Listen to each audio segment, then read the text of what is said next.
মালদার ইংরেজবাজার ব্লক সহ কৃষি অধিকর্তার দপ্তর থেকে এদিন কলাই বীজ সহ অন্যান্য উপকরণ বিতরণ কর্মসূচি পালন করা হয়।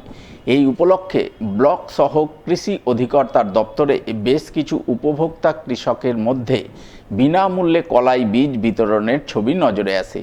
এদিনের এই কর্মসূচি রূপায়ণে হাজির ছিলেন মালদা জেলা পরিষদের সভাধিপতি লিপিকা বর্মন ঘোষ, কৃষি কর্মাধ্যক্ষ রবিউল ইসলাম সহ কৃষি দপ্তরের আধিকারিকরা।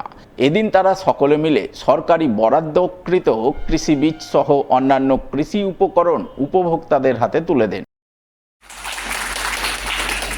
কেউ ব্যস্ত হবেন না, সবাই পাবেন এখানে যারা আছে। চলছে আমাদের কলাই বীজ।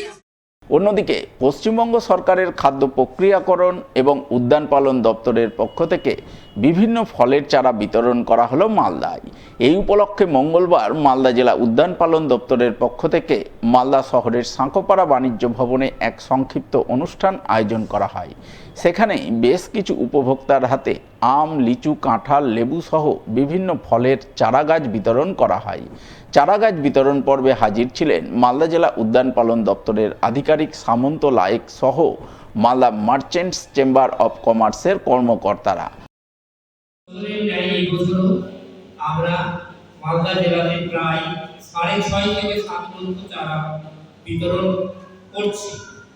অলরেডি আমাদের প্রত্যেকটি ব্লকে এই চারা বিতরণ প্রোগ্রাম ফার্স্ট ফেজে কমপ্লিটের দিকে সেকেন্ড ফেজ শুরু হবে অক্টোবর এবং নভেম্বর মাসে। ফার্স্ট ফেজে যে সকল চারাগুলো আমরা দেব যেগুলো দিয়েছি অলরেডি, সেটাতে আম, লিচু, পেয়ারা, লেবু, সফেদা, নারকেল এই ধরনের চারাগুলো আমরা দিচ্ছি।